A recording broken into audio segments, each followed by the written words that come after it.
Bom dia, irmãos e irmãs. Graça e a paz do Senhor seja conosco. Gostaria de convidar os irmãos a abrirmos nossas Bíblias em Eclesiastes, no capítulo 3. Eclesiastes, capítulo 3, é um capítulo conhecido por nós.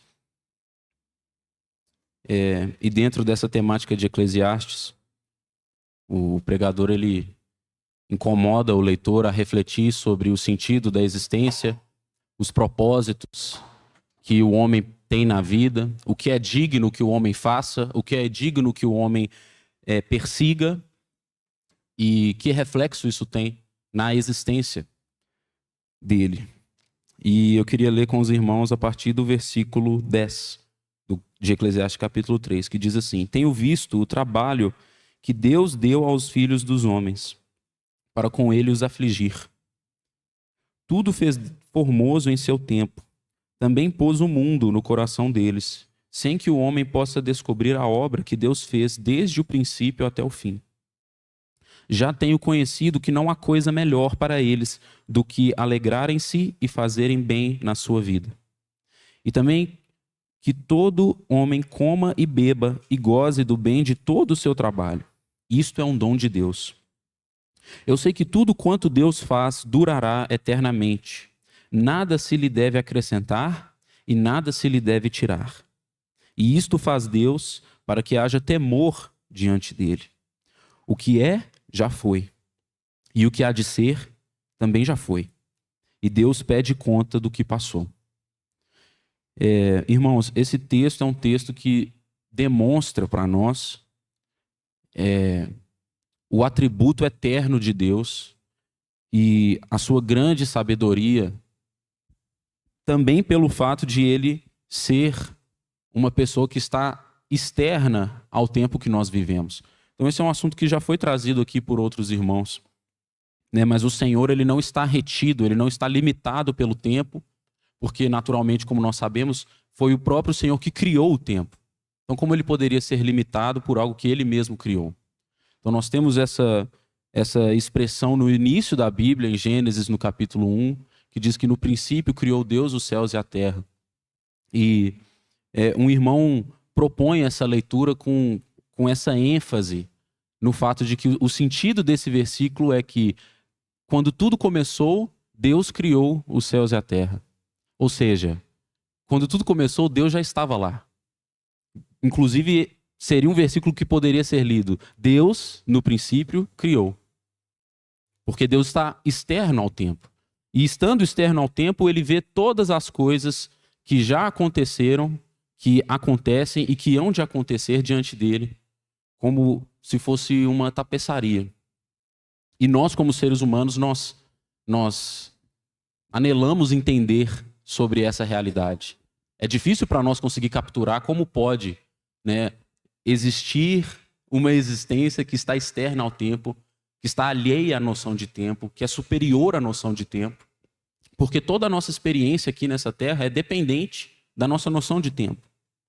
Ora, se nós contamos os nossos anos referentes à data da existência, da vida terrena, do ministério terreno de Cristo, né? E se nós fazemos memória de algo que nós sabemos que aconteceu há 2000 anos atrás. Mas o interessante desse texto, irmãos, é que sabendo disso e se relacionando com a humanidade, né, sabendo que os seres humanos são limitados pelo tempo que o Senhor criou, ele deseja se manifestar a nós dentro deste tempo. E várias passagens na Bíblia demonstram isso.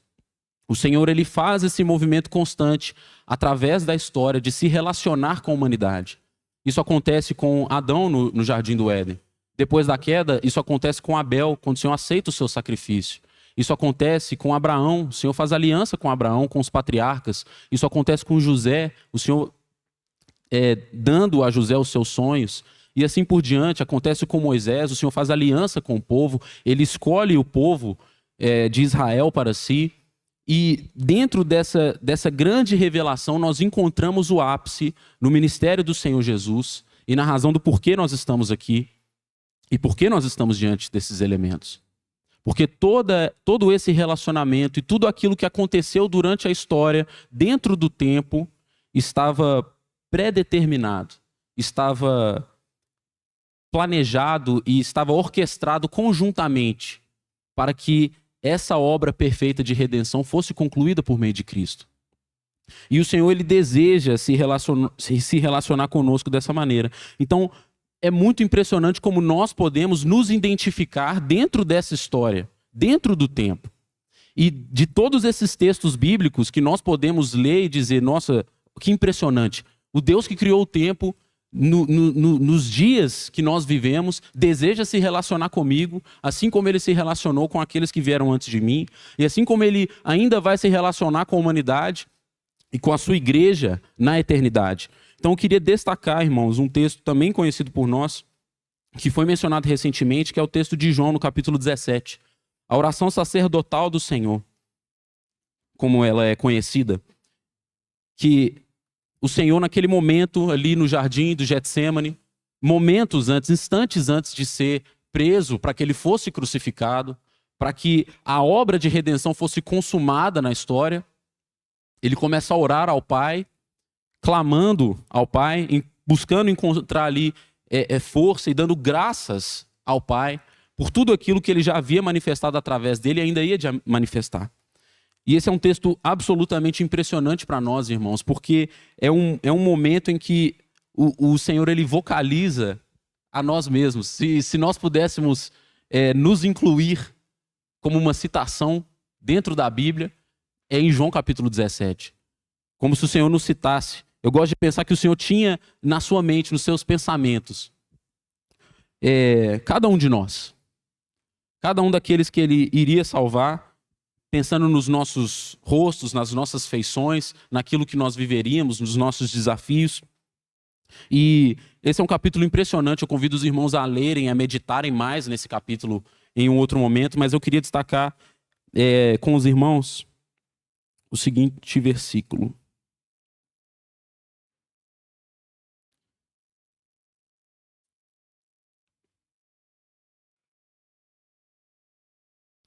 Eu vou pegar um pouquinho antes.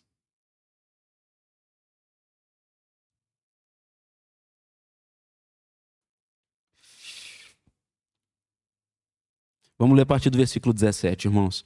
Então, João 17, 17 diz: santifica-os na verdade, a tua palavra é a verdade. Assim como tu me enviaste ao mundo, também eu os enviei ao mundo. E por eles me santifico a mim mesmo, para que também eles sejam santificados na verdade. Eu não rogo somente por estes, mas também por aqueles que pela sua palavra hão de crer em mim. Nesse versículo 20, impressionante, irmãos. Cada um de nós que já cremos no Senhor, estamos citados aqui na palavra. E se nós pudéssemos entender a Bíblia como um grande romance, nós poderíamos dizer que Jesus é o grande protagonista, mas talvez o problema da humanidade é que ela demora para perceber que se a Bíblia fosse um romance, nós seríamos os vilões, né? E crer no Senhor, crer nessa obra através da palavra, passa por entender que nós éramos os vilões. Nós éramos inimigos de Deus. É isso que está escrito em Romanos capítulo 5. E é por isso que o amor de Cristo é impressionante, porque ele escolheu se sacrificar por nós quando nós ainda éramos pecadores, quando nós ainda éramos inimigos de Deus. Tem uma canção do Estevão Queiroga que diz exatamente isso, né? Ninguém é o vilão da própria história. Ninguém quer ser o vilão quando ele conta a sua própria história. Mas quando nós lemos a Bíblia e nós nos identificamos na revelação que o Senhor traz para nós, nós também precisamos de reconhecer que nós éramos os vilões da história. Nós renegamos ao nosso Criador. Nós rejeitamos ao nosso Criador. E nós nos tornamos pecadores. Tem um irmão, o nome dele é James K. Smith, ele tem um livro que fala sobre como que nós podemos viver no tempo e nos relacionar com Deus. E dentro de um dos comentários desse livro, ele comenta que a consciência do indivíduo, a identidade humana, ela é constituída, ela é formada pelas memórias, pela história, pelas experiências que uma pessoa passou ou não. E eu entendo que isso está diretamente relacionado, irmãos, à forma como nós nos relacionamos com Deus, a forma como nós nos relacionamos com o Senhor. Porque se nós não entendermos que um dia nós éramos os inimigos de Deus, se nós não nos lembrarmos e nós não termos essa consciência de que antes de crermos no Senhor, nós éramos inimigos dele, então, irmãos, nós vamos ter um problema, porque se eu não era inimigo de Deus, então eu não precisava de salvação. E se eu não precisava de salvação, então essa mesa é vã, essa obra é vã para mim. Mas pelo contrário, irmãos, nós devemos deixar para trás as coisas do passado, mas nós não devemos nos esquecer de onde nós estávamos, de onde o Senhor nos tirou. Isso que traz o peso e o significado e o sentimento de gratidão genuíno que nós queremos demonstrar nessa manhã. De tudo aquilo que nós cantamos e creio que ainda iremos cantar, nós precisamos de reconhecer. Nessa história nós éramos os vilões, mas o Senhor Jesus, com seu grande amor, com a sua muita misericórdia, o texto que o Celso leu em Efésios 2, ele quis nos resgatar, ele quis nos redimir. E agora nós não somos mais os vilões da história, nós somos esses servos do Senhor. Nós somos aqueles que foram chamados para viver numa realidade impressionante de aqueles que estavam mortos e agora vivem, aqueles que eram pecadores e agora não estão mais presos pelo pecado, aqueles que podem, lembrando do passado, ter esperança no futuro, de que nós vamos viver eternamente com o Senhor, nós vamos desfrutar da presença dele por toda a eternidade.